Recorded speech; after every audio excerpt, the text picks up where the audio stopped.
Hey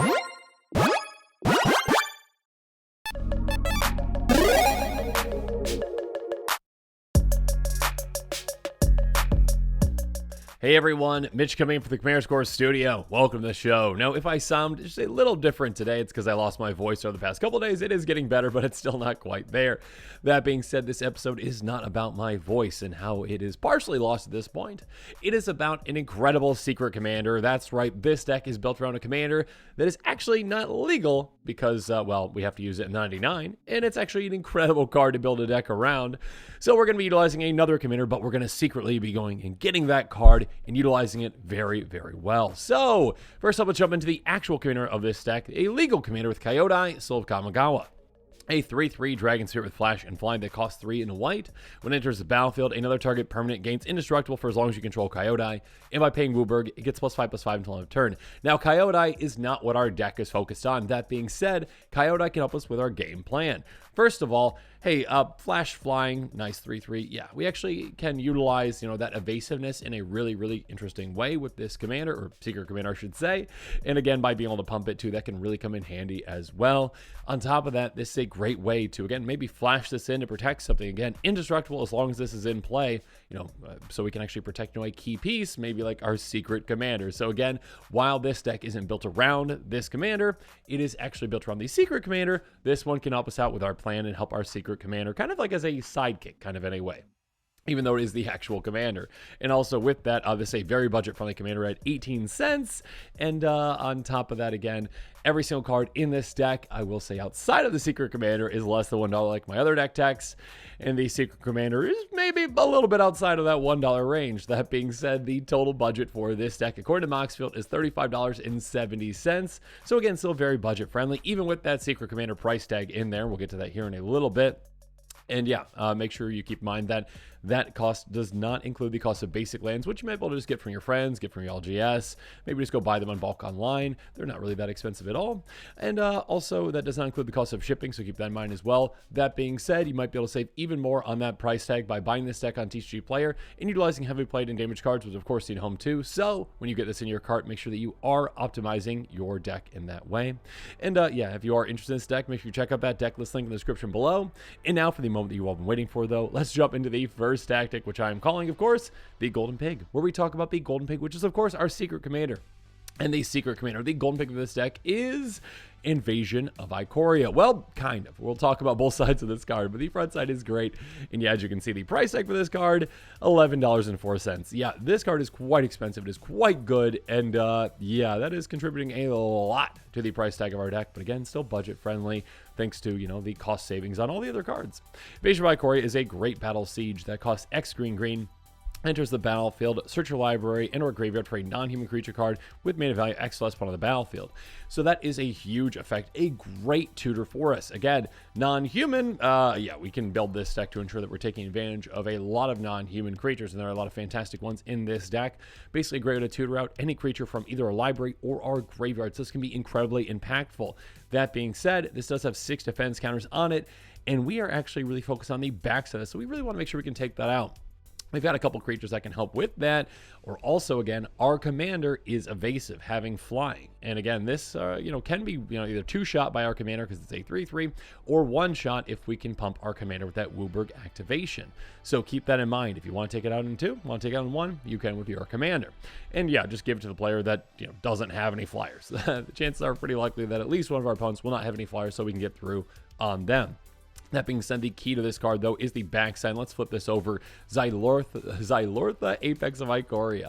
This is the secret commander for this deck and what this deck is focused on. An 8/8 legendary creature dinosaur with reach that says, for each non-human creature you control, you may have that creature assign its combat damage as though it weren't blocked. So basically, Thorn Elemental for all of our creatures, which is pretty crazy. Being able to say, you know what, it doesn't matter what kind of defenses you have, I am just going to be getting through on you. You are gone. Or if I've got a battle there, I guess I can get it through too. But yeah, basically, hey, you know what? I'm going to be taking you out even if you can block. Even if my creature doesn't have trample or any kind of evasion, it does not matter. This is just auto unblockability kind of. I mean, their opponents can still block and, try to take those creatures out. These creatures are going to be massive that are coming through, though, like this. And yeah, we're going to take our opponents out in absolutely no time with this. So yeah, we've got a lot of heavy hitters in this deck. And yeah, Zilortha, you have definitely earned the title of the golden pig of this deck because yeah, you are what this deck is built around. You are the Secret Commander. Let's move on now to tactic number 2, though. And I'm very sorry, Wayfarer's Bauble, that you had to wait up until now. But yeah, ramp it up is tactic number 2. And first up, of course, there is Wayfarer's Bauble. Pay 2, tap, sacrifice, go get a basic land into play, tap. Fantastic ramp, especially for a 5-color deck. Next up, Edge of Autumn, basically rampant growth with a restriction. If we've got 4 fewer lands, sure, go get that land into play, tapped. And we can actually cycle it away by sacrificing a land if we need to. Speaking of rampant growth, yeah, the OG. 2 mana, go get any basic from our library into play, tapped. What's not to love about that? Speaking of that, I'm very sorry, Steve, Sakura Tribe Elder. We're going to be sacrificing you to do the exact same thing. So basically, rampant growth on a body. Moving on, we've got Cultivate. Go get 2 basics, 1 into our hand, 1 to play tapped. It's a great way to fix our mana and ramp. Speaking of that, Grow from the Ashes. Kick it for 2. Get 2 basics into play untapped. That is crazy. That is fantastic. If we don't kick it, go get 1 to play untapped. That's still very good. Then we've got Harrow. Sacrifice 1 land, go get 2 basics and play untapped so we can use that mana right away. Very efficient, very effective. Slightly less efficient, we've got Roiling Regrowth. Basically the exact same thing, but those lands are going to come into play tapped, unfortunately. Still, it's a great way to ramp and also fix our mana. Another great turn 1 play, though, is another 3 mana spell, Search for Tomorrow. Suspend 2 for a single green mana, get that basic into play untapped. So yeah, again, a great turn 1 play alongside Wayfarer's Bauble. Then we've also got another battle, Invasion of Zendikar, and we'll talk about a way to maybe get this one out alongside our, Secret Commander as well. Regardless, this is basically explosive vegetation. ETBs, get 2 basics and play tapped. If you can get this, the defense counters off of this and then flip it, you get Awakened Skyclave, 4/4 Vigilant Haste, and it's on the battlefield. It's a land. It can tap another mana. Basically, just an extra mana dork, an extra kind of land essentially for us. A way to ramp even further and even faster. Speaking of which, Migration Path, another explosive vegetation with a twist. We can cycle it for 2 if we need to. And then finally, Beanstalk Giant. This is quite fun. First up, Fertile Footsteps is a great card. The Sorcery Adventure. Basically, you'll get any basic land from your library, put on the battlefield, then shuffle. So again, kind of like that Search for Tomorrow, getting a base going to play untapped. Great. Or, hey, after we, have it go on that adventure, we can then play it as the giant form, Beanstalk Giant. Power times each equal to the number of lands you control. Now, again, this giant does not have trample. It does not have any form of evasion, but that does not matter because once we've got Zilortha in play, this basically, again, can just get through of any of our opponents, and we can just say, oh, yeah, I've got like 10 lands in play because I've got plenty of ways to ramp, and now it's a 10-10. That just is going to be hitting you in the face. So, of course, there's ways to make it hit even harder. So, yeah. Just an example of one of our heavy hitters in this deck. And again, it comes with ramp on it as well.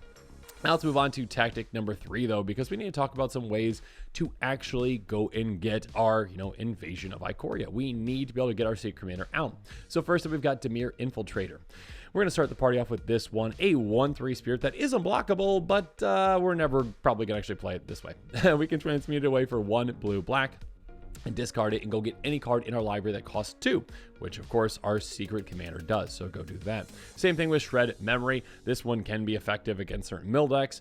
Exile up to 4 cards in a single graveyard from the game. Cool. Or again, transmute it away to go get our Secret Commander. So yeah, that is the key to that. And again, just a very simple, very effective way to do that. It's basically a tutor that really can't be countered because, with a Stifle effect, sure, but your typical counter spells, that's an ability. You cannot counter that. Moving on, Diabolic Tutor. Standard Tutor. Go get any card in your library in your hand for 4 mana. Nice.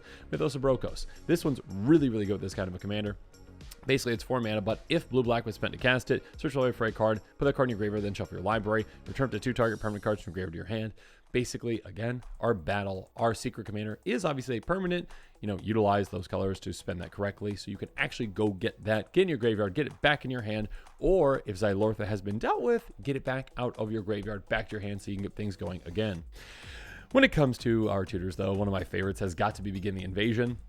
Very spicy, very effective. Sorcery for X in Wooburg. Search your life for the X battle cards with different names from the battlefield, then shuffle. Basically, go get all your battles, get them into play, including our commander, or Secret Commander, I should say. Now, keep in mind, we won't be getting, any, tutors from our, Secret Commander coming into play. That's okay. That's fine. Getting it into play so we can actually take it out and actually flip it is the key to this deck, though. But yeah, we've got other, battles that we can get, advantages of too. And we've already talked about one. We'll talk about some others here in a little bit. Moving on, Bring to Light, a very flexible tutor. Basically, pay Woodburg into this, go get anything that's an instant sorcery or mana or creature with mana value less than 5 or less, out of your library, and you just get to cast it right away. So, I mean, at the very minimum, you can just be like, okay, I'll go get, one of my other tutors, just cast it essentially, and just, there you go. Go get your actual card, or again, whatever situation you're in. If you need like a regrowth type spell, go get that so you can get your Zilortha back out of your graveyard in your hand. This can be very flexible, very effective, help you out in a lot of circumstances. Or, just go get all the things. Diabolic Revelations, a great tutor. X3 black. Go get X cards from your library, get them right in your hand. So basically set yourself up, not just with your Secret Commander, with other cards as well. Then we've got Rescast Right to, finish things off here. 5 mana tutor, or we can cycle it away if we don't need it for just a single black mana. Now that we've talked about our ways to go get our Secret Commander, though, let's talk about once we're set up properly and what kind of heavy hitters we're going to have. So let's move on to tactic number 4, which I'm calling Party People. And who wants to party more than White of Precinct 6? A 1/1 zombie for 1 and a black, so just 2 mana. It gets ++1 for each creature card in your opponent's graveyards. Throughout the game, that's going to become quite a lot. And of course, we've got ways to take out opponent's creatures. They're going to be taking out their own creatures, combat, all those things. Swinging at your opponent with a giant creature. They're probably at the block, even though, they might not want to early on in the game. But once they do that, obviously, they're going to build up their graveyard. And yeah, things get pretty hairy. This can just be, again, like a 10/10 plus for just 2 mana, which is pretty fantastic. Next up, Night Howler. Even better, just 3 mana. We can actually bestow this on a creature. Nice. If we don't, it's just a great, creature itself. Night Howler and Enchanted Creature each get +X/+X for X number of creature cards in all graveyards. So this counts every graveyard, not just our own. Speaking of which, Lurgoyf. Power is equal to the number of creature cards in all graveyards. Toughness equal to that +1. So again, slightly bigger. Nice. Again, basically, these are kind of undercosted because they don't have trample. They don't have any kind of evasion. They're just a big, heavy hitter that usually get chump blocked. But again, with this kind of a commander, it's, everyone's a Thorn Elemental, so you cannot just chump block. If you chump block, I'm taking out your creature, and I'm hitting you anyways. Well, actually, I wouldn't be taking a creature, but I'm just going to be hitting you in the face. Have fun with that. Next up, Sewer Nemesis. This one can get quite huge as well. Enters the battlefield as a player. Its power and toughness are equal to the number of cards in the chosen player's graveyard. We can choose any player, including ourselves. Keep that in mind. When the chosen player casts a spell, that player mills a card. So this can keep growing and growing throughout the game. It can get quite massive. The biggest might be, though, Consuming Aberration. I love this card. Power and toughness equal to the number of cards in your opponent's graveyards. Okay. It's not just, one opponent. That is all of their graveyards. All of their graveyards. This can very easily get to 50 plus power in absolutely no time. Again, swing with, this one set opponent and they're probably gone. Because again, this doesn't have trample. This doesn't have evasion. That doesn't matter. Your commander, your secret commander's like, hey, you're a Thorn Elemental. Get through. On top of that, whenever you cast a spell, each opponent reveals cards in the top of their library until they reveal a land card and put that into their graveyard. All those cards go in the graveyard. You mill them every single time you cast a spell. Probably 2-3 at least cards per opponent. So yeah, this can gain an absurd amount of power in absolutely no time, and again, can be in a very deadly force. Moving on, though, we've got Necrogoyf, which can help us out in a different way. Star 4, its power is equal to creature cards in all graveyards, so again, this can become quite massive. On top of that, beginning of each player's upkeep, the player discards a card. So this can just start taking down your opponent's hands, take down your hand as well a little bit, but that's fine. And of course, get bigger and bigger throughout the game with this. Next up, Sage of Ancient Lore. Now, keep in mind, this is a human. The front side is a human, so you can't search for this with your commander or your front side of your commander. You also can't get any benefit, from swinging with this with the back side of your commander. That's being said, the back side of this is going to help us out quite a bit. Stars are human, shaman, werewolf. When power and toughness equal number of cards in your hand, so it can become quite massive. Enters the battlefield, draw a card. Nice. Beginning of each upkeep, no spells are cast last turn. We transform it, though, and this is where things get quite hairy. Literally. Werewolf of Ancient Hunger is a werewolf now, no longer a human. So again, our commander does say non-human. This is not a human, so we can hit quite hard with it. It has Vigilance and Trample. Power times equal to the total number of cards in all players' hands. Not just our own, every single player's hands. This can hit for an absurd amount. And of course, at the beginning of each upkeep, the player casts 2 or more spells last turn, we transform it. So yeah, unfortunately, we'll flip it back, but still, we can get a lot of value out of this. Moving on, Beast of Burden. Simple, efficient, effective. 6 mana, power and toughness each equal to the number of creatures in play. Again, in a format like Commander, which is multiplayer, we're going to have a lot of creatures in play. Our opponents can have a lot of creatures in play. This can very easily be a 20-20 just when it comes down. So good luck to your opponents, especially good luck to them with Masamara First to Live. Power times equal to twice the number of cards in your hand. We've got a lot of ways to draw a ton of cards. We'll talk about some of those here in a bit. But even if we're just at, let's say, maximum hand size, let's say 14-14. Again, no evasion, no trample, does not matter with this commander. Moving on, Realm Seekers. Yep. Hey, you know how I talked about how everyone's, having cards in their hand can be a great thing for you? Well, here you go. Enters the battlefield, X counters on X the total number of cards in all players' hands. You can also remove counters to go get lands. Sure, if you're willing to do that, go for it. But yeah, last time I played this was a 30-30, just right away. So have fun with that. Moving on, we've got Rubble Hulk. Rubble Hulk is power toughness or each equal to the number of a number of lands you control. So that can be quite massive. Again, we've got a lot of ways to ramp.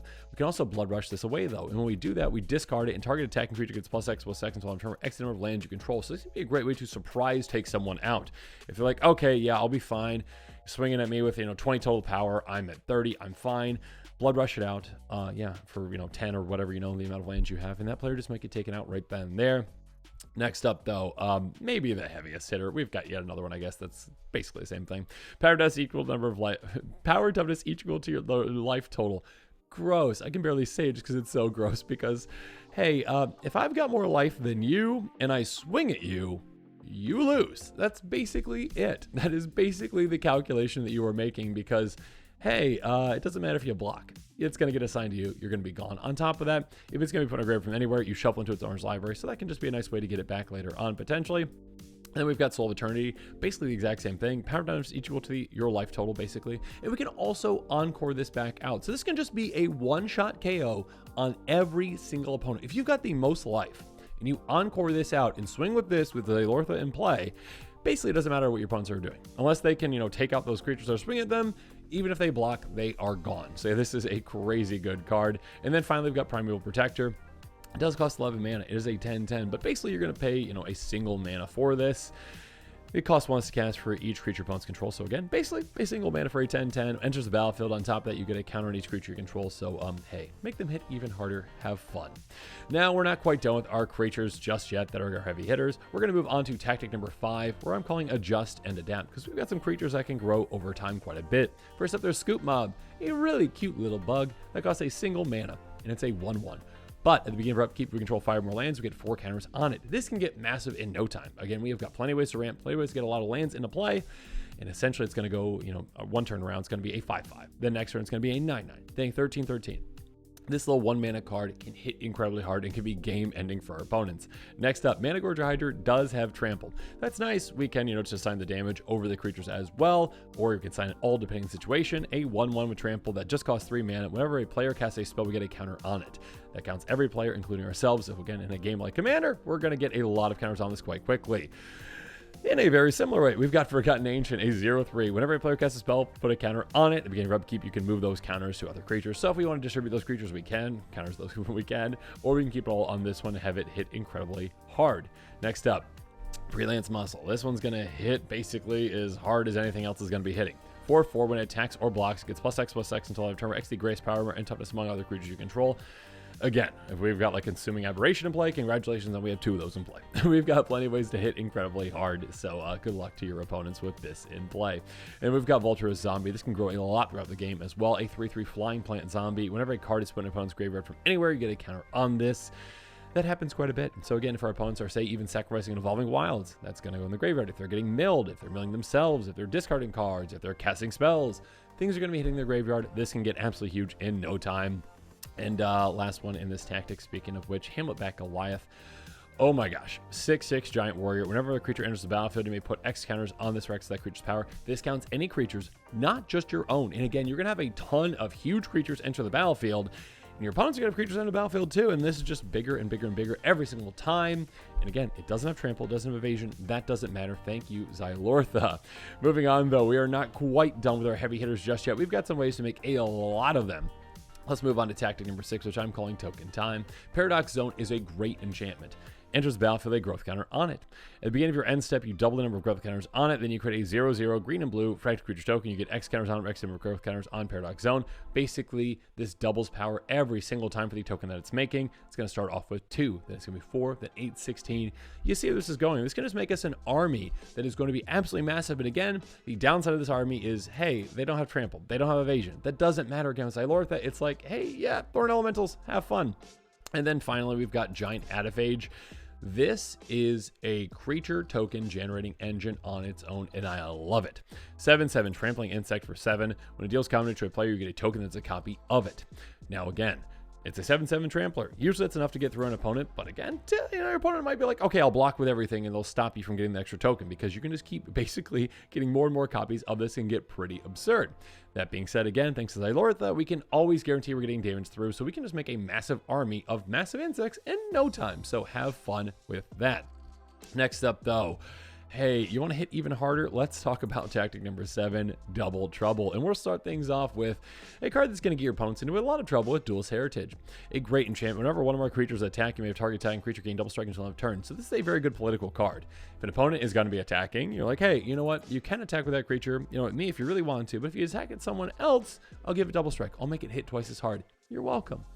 But hey, when you're swinging with your own creatures again, with your Beast of Burden, a 20/20 or whatnot, hey, double it up, take out your opponents in absolutely no time. It's a lot of fun. And take them out with all your creatures with Rage Reflection. Enchantment, creatures you control have double strike. That is huge. That is massive. This is doubling up the amount of damage that you're essentially doing to your opponents. So all your creatures are going to be like, hey, I swing. I hit first. Oh, I hit again.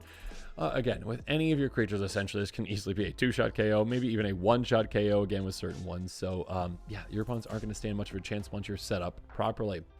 And of course, we need to talk about ways to actually just keep the fun going. So in tactic number 8, we're going to talk about, well, keeping it going. And we're going to start things off with Regrowth. Regrowth is a great card in this stack. Sorcery for just 2 mana. Again, keep in mind, it is at 2, so if we need to transmute one of those cards earlier way to get it, we can. Return target card from your graveyard to your hand. Yeah, if our opponent's having to deal with Zilortha, and again, our Commander can help protect it, but, if it's dealt with, we can get it back with this into our hand, recast it, get those defense counters back off of it to flip it again. So keep that in mind. Next up, Mask of Grizzlebrand. This is a really fun card. Our creature is flying and lifelink. So this is actually a way to really take advantage of our creature's power. We can just fully get them through usually an opponent and also gain a ton of life with this to pad our life total. And on top of padding our life total, we can utilize that life. Whenever a creature dies, you may pay X life or X its power. If you do, draw X cards. So again, trading out that, say, Beast of Burden with 20 power for 20 cards, yeah, that's going to be quite nice. And again, keep in mind if you're discarding cards too, to get down to hand size, that's going to help out quite a few of your creatures as well. Moving on, Disciple of Bolas. In a somewhat similar way, ETB, sacrifice a creature, draw X cards equal to its power. Yep, that's a great way to just gain an absurd amount of card advantage. Again, keep in mind also, those cards like Masamaro that are like, hey, how big's your hand? And you're like, 25 cards. And it's like, oh, okay, cool, I'm a 50-50. Goodbye, opponent. So yeah, drawing a ton of cards of your creatures can be absolutely great. We also have Shadowheart, Dark Justicar, pay 1 to black, tap, sacrifice another creature, draw X cards, X creature's power. This is another great way, a repeatable way to draw an absurd amount of cards throughout the game. We also have Garrick's Pack Leader, just a simple 4/4. Again, doesn't have any kind of evasion, but still, need to hit an opponent for 4. Great, you can do with that. Or whenever another creature you power for 3 or greater enters the battlefield under control, you may draw a card. We're going to have that happen quite a bit throughout the game. Again, keep in mind, in combination with like Giant Adifage, in combination with the Fractal Creator, this can just be absolutely absurd when it comes to drawing cards. Moving on, Soul's Majesty, very simple, very effective. Draw cards equal to the power of target creature you control. Again, even just targeting our commander with something like this can be like, hey, let's draw 8. Nice, good for you. Next up, we've got Doomweaver, another great repeatable way to draw an absurd amount of cards. Soul Bond, pair with another creature. Each of those creatures has, when this creature dies, draw cards equal to its power. That's going to be a lot. And again, every single time a new creature comes into play, we can be like, well, let's Soul Bond with that. Sure, why not?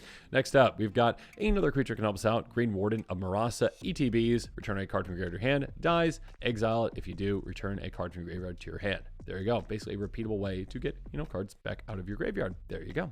Next up, let's talk about some ways to throw into our opponent's plans, though, in tactic number 9 with Shut It Down. We're going to start things off with a creature that can become absolutely massive on its own. It's Roof Realm Eater. Whenever a permanent opponent controls opponent graveyard from the battlefield, get a counter on this. That's going to happen a lot throughout the game. At the beginning of your upkeep, if Roof has more than 1 counters on it, or sorry, 1 or more counters on it, you may remove all of them. If you do, exile each other non-land permanent converted mana cost less than equal number of counters roll this way. So if we need it to be a massive board wipe, we can. So keep that in mind. Then we've got Invasion of Xerax. Yet another invasion that can help us out. When it enters the battlefield, return to 1 target creature to its owner's hand. So a good bounce spell for us. And of course, if we flip it over, well, we've got one that can hit pretty hard as well. Vertex Paladin. Star, Flying Angel Knight. Power toughest each one of creatures you control. Again, we can get a good amount of creatures out there. We can make this hit pretty hard. And again, that evasion can come in handy as well. Next up, we've got Ikoria Commander. Very flexible, very effective. Hey, choose two. Destroy all artifacts, destroy all enchantments, small creatures, big creatures, whatever you need. It's great for the situation that you are in. We've got yet another battle that can help us out, though, with Invasion of Lorwyn.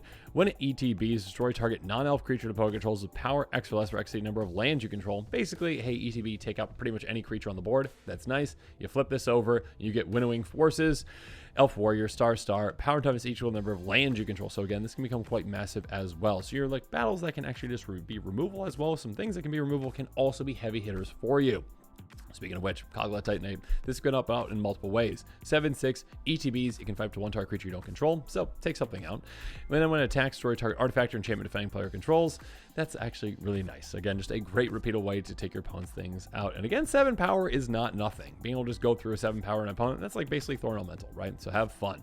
Moving on, speaking of fun, Warstorm Surge. This one is absurd. Whenever a creature is battlefield under control, deals damage equal to its power to any target. So, hey, you've got some massive creatures coming into play. You're going to be just saying, basically a giant, not giant lightning bolt, it's like a fireball essentially at your opponent's face, at a creature, whatever you need to take out, you can take it out. So yeah, this is great, creature removal, planeswalker removal, player removal as well, battle removal too. So there you go. Next up, Stalking Vengeance. This one's a bit more specific. 5/5 Hasty Avatar. Whenever another creature you control dies, it deals damage equal to its power target player or planeswalker. So again, this can be good planeswalker removal. And also, if your creatures are dying, they're going to have a massive amount of power. This is just, hey, your face. It's going to get burnt. So there you go. If your opponent's trying to cast any wrath, they're probably going to get taken out. Move on. We've got the nasty Terastodon 9/9 elephant ETBs for up to 3 target non-creature permanents. For each permanent, they get a 3/3 elephant essentially. So this can take out 3 key pieces. It could also just be a way to take out some of your own lands if you want some extra elephants. Nice. And also again, a 9/9. Again, no trample, no evasion. Does not matter with this kind of a commander. And then finally, we've got In Garruk's Wake, a great way to say, you know what? Even if you could block, now you can't.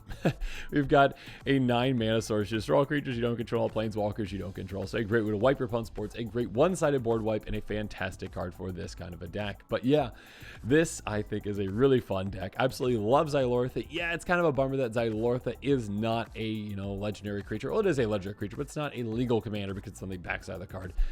It's not a legal commander, but yeah, you can still build an exciting deck around it as the secret commander. Again, that front side is very potent as well, a great tutor. But yeah, flipping it over the backside and really taking advantage again of creatures that might not be evasive, might not have trample, might not have ways to get damage through, usually can just be chump blocked.